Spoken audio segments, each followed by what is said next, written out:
At noon, we got Rutgers, who's 3-1, traveling to Minnesota, who's 2-1. Minnesota favored by 5.5 points on the Big Ten Network. Ethan Kaliakmanis gone 86 and 125, throwing for 1,150 yards, 7 touchdowns, 1 interception. Antoine Raymonds had 61 carries for 310 yards and 7 touchdowns. Ian Strong's had 24 carries for catches for 367 yards and 2 touchdowns. Drake Lindsay has gone 46 of 76, thrown for 634 yards, 4 touchdowns, 2 interceptions. Darius Taylor's had 33 carries for 161 yards, and Javon Tracy's had 6 catches for 150 yards and a touchdown. Minnesota's 3-1 against Rutgers all time. Last game did go to Rutgers in 2024. Rutgers is 0-2 when traveling to Minnesota, and Fleck is 2-1 versus Rutgers in his tenure at Minnesota. Both these teams are last game out was a pretty disappointing loss for them, pretty heart-wrenching. Rutgers played a pretty tight game against Iowa, all things considered.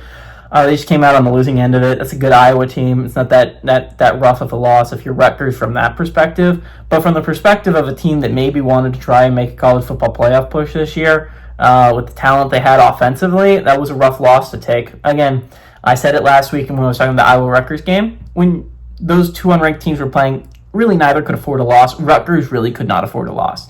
You're talking about a team that still has Ohio State and Penn State and Oregon and Illinois still on the schedule. You were already going to have to go 2-2 in those games. That was already a very hard ask.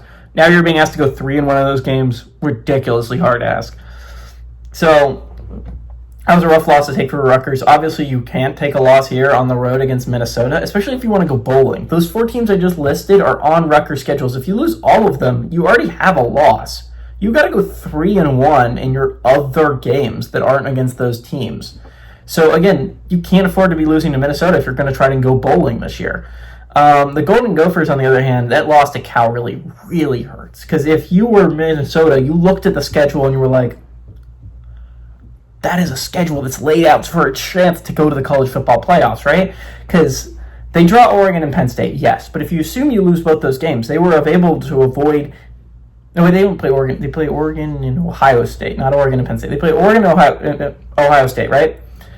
You avoided Penn State, you avoided Indiana, you avoided Illinois, you avoided Michigan, you avoided even USC by as easy of a schedule as you get in the Big Ten. You were able to avoid some of the better teams, 5 of the 7 good teams in the conference if you're Minnesota. So it was laid out for you, and then you lost to Cal. And the loss to Cal stings if you're the Golden Gophers. Because number one, Cal doesn't seem like they're going to be that great. Doesn't seem like they're going to go on to win the ACC. But it forces you to win at least against Ohio State or Oregon. A ridiculously tough ask for Minnesota. So you're looking at from that perspective, the Golden Gophers in a rough spot.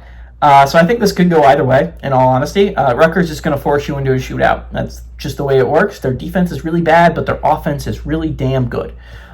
Iowa scored 38 points against them, and that is Iowa. So Rutgers' defense is really bad. Expect a lot of points to be scored in this game. But if it's a shootout, I don't think Minnesota has the firepower to keep up with them. I didn't think Iowa did last week. I thought Iowa was going to drag them down to their level to beat them, but no, Iowa played Rutgers' game and somehow beat them. That being said, I think Rutgers is going to be wanting for revenge after that loss against Iowa. They're going on the road to a Minnesota team. Even though Minnesota's coming off a bye, I kind of like the Scarlet Knights on the road to pull this off.